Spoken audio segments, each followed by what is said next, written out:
ताकामध्ये आता जिरा पावडर टाकायची, थोडीशी चिरलेली कोथिंबीर.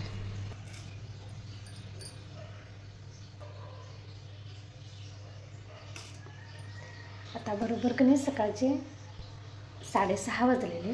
चला आता कधी सकाळच्या कामाला सुरुवात करूया. पहिल्यांदा तर कधी सिलेंडर चालू करूया. दूध गरम करूया पहिला.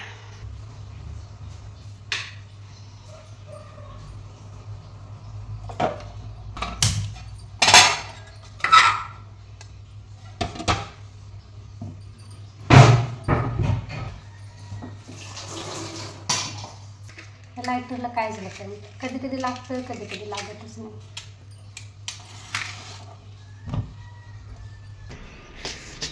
ताजा ताजा कधी पालक काढूया आपण. मला पालकचा पराठा करायचा आहे त्यासाठी.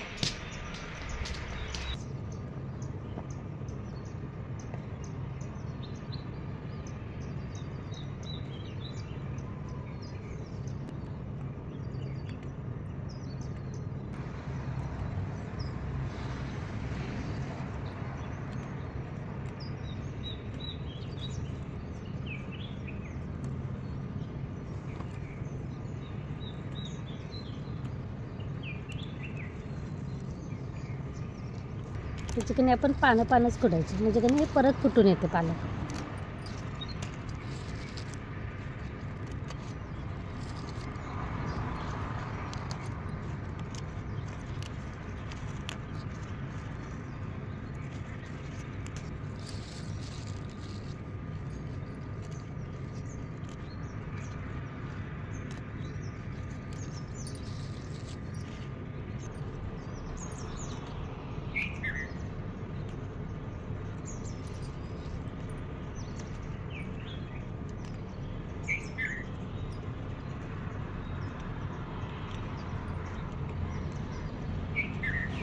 वापरे पडलं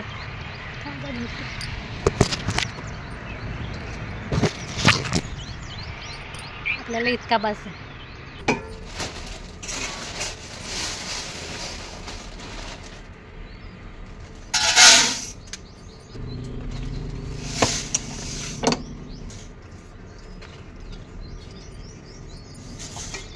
गव्हाचं पीठ संपलं, गहू लावायला द्यायला.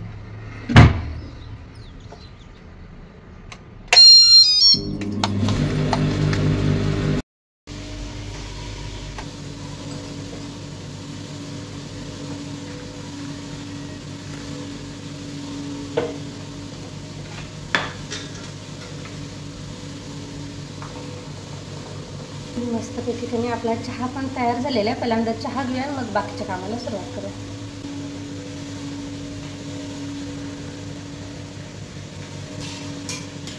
इथे मी कधी पराठ्यात घालायला पहिल्यांदा मिरचीचा ठेचा करून घेणार आहे. त्यासाठी थोड्याशा कधी मी मिरच्या भाजून घेते.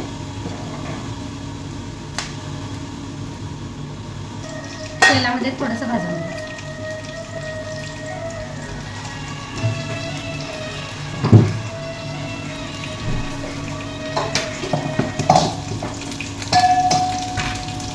कालच पापडी जेवढा असतं मी चपट्या जेवढ्याच्या शेंगाच्या त्याने निवडून चिरून ठेवल्या होत्या. म्हणजे आज कसं पटकन सकाळच्या भाजीला फोडणी द्यायला बरं पडतं. अशी रात्रीच तयारी करून ठेवली की नाही, सकाळचं गडबड होत नाही.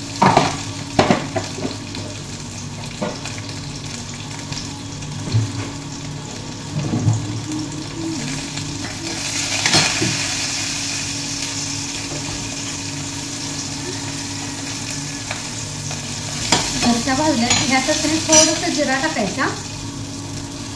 गॅस बंद करते आणि गार झाल्यानंतर त्याने मिक्सरला बारीक वाटून घ्यायचं. तोपर्यंत आपण कांदा वगैरे चिरून घेवड्याच्या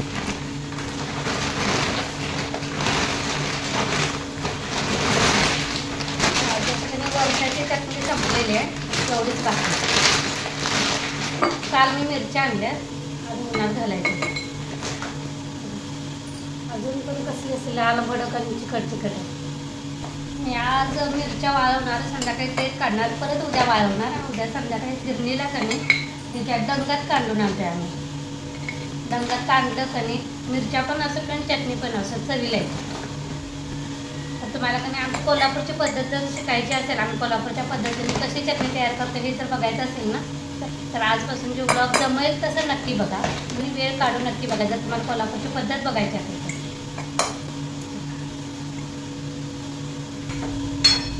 घेवड्याची शेंगची भाजी फोडणीला टाका. इथं तेल टाकलेला, कांदा टाकलेला, कांद्याचा तांबूस कलर आहे भाजून झालेला आहे. आता बाकीचं साहित्य टाका. थोडीशी हळद,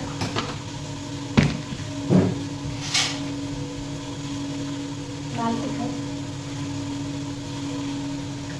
आम्ही धुवून घेतलेले आहे.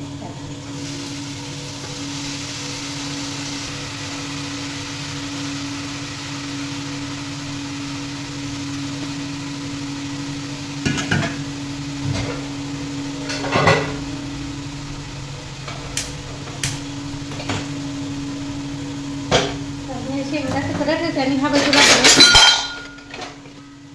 शेंगदाणे भाजून घेऊयात. आणि माझी शेंगदाण्याची भरड पण संपलेली आहे, त्यामुळे याला थोडीशी शेंगदाणे भाजून घेऊ. दोन्ही कामं आपल्याकडे एकदमच आहे. थोडंसं बाजूला आता भाजीमध्ये थोडं घालूया.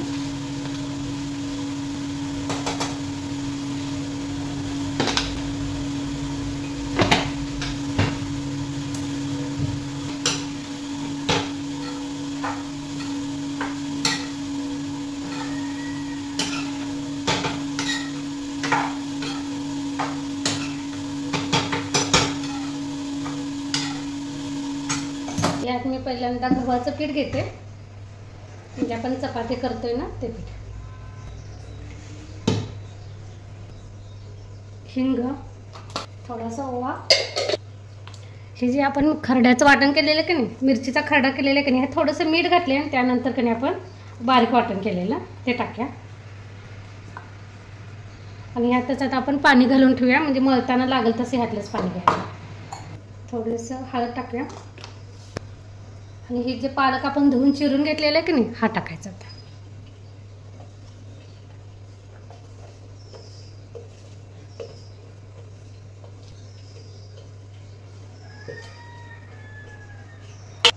आणि मस्तपैकी आता एकत्र करायचं आणि पाणी घालून आपण चपातीचं पीठ मळतोय तसंच मळून घ्यायचं.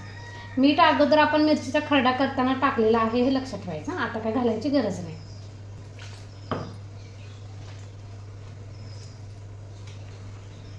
थोडंसं मी तेलाचा हात परत लावलाय वरतून आणि मळून मळून झालेलं आहे. हे काही आपण काढून घेऊ एका भांड्यात. आणि मला ह्याच परातीत चपातीला पण पीठ मळून घ्यायचं.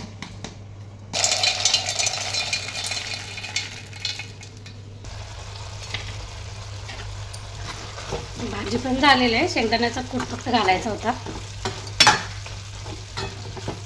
इथं बघा माझा मेथीचा पराठा आणि मी आता बनवायला चालू केलेला आहे.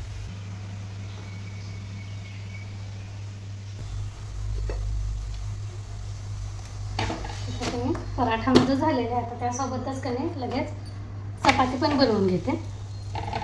मुंग्या एवढं यायला चालू झालेत की नाही, थोडंसं जरी ढगाळ वातावरण झालं की नाही तर मुंग्या यायला लागले. मी काय करते माहिती आहे, चपातीला त्याच्या डब्याला तर कधी हमखास आहे, ते कुठं पण ठेवा, ओट्यावर ठेवा, त्याला टेबलावर ठेवा, कुठून मुंग्यानं कळते काय माहिती, बरोबर शोधून काढून त्यांनी डब्यात शिरतात. म्हणून मी काय केलं माहिती आहे, इथं आता ताटात मी पाणी ठेवलेलं आहे आणि ह्यामध्ये कधी ह्या पाण्यात मी आता चपातीचा डबा ठेवते. वरच्या चार्लीच्या चपात्या आहेत, खाली पराठा आहे, त्याच्या खाली आमच्या चपात्या आहेत. मी आता झाकून ठेवते. असं पाण्यात डबा ठेवला की नाही मुंग्या असं पाण्यातून त्यामध्ये जात नाहीत. रात्रीची भांडी लावायची आहेत घासलेली. ही जाळं भरून अगोदर भांडी लावते. आणि इकडे बघा सकाळपासून चहा, नाश्ता आणि जेवणाची एवढं बेसिन भरून भांडी पडलेले आहेत. इकडे ओट्यावर पीठ वगैरे सगळं पडलेलं आहे. चपाती आणि पराठा वगैरे केलेलं ना, सगळा असा ओटा असा झालेला आहे. तर पहिल्यांदा भांडी लावते आणि भांडी घासून नंतर ओटा धुवून कधी स्वच्छ करून घेऊया. हे असंच फ्रीजमध्ये ठेवायचं आणि गार झाल्यानंतर प्यायचं.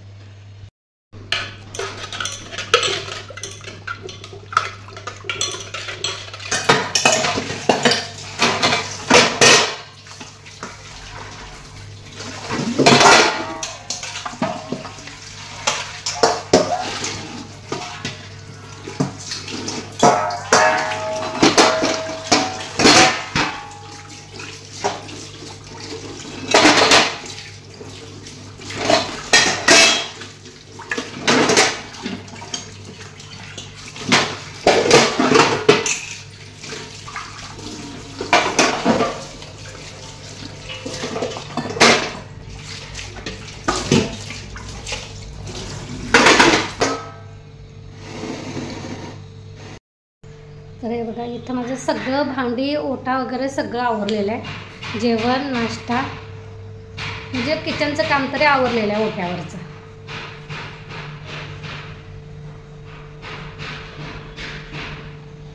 त्याकडे झाडू मारायचं आणि फरशा पुसून घेते. अजून टॉयलेट बाथरूम वॉश करायचं. हे सगळं कधी आवरून घेते. ह्यासोबतच आजचा ब्लॉग पण मी इथंच बंद करते. तुम्हाला माझा ब्लॉग जर आवडत असेल लाईक शेअर सबस्क्राईब करायला विसरू नका.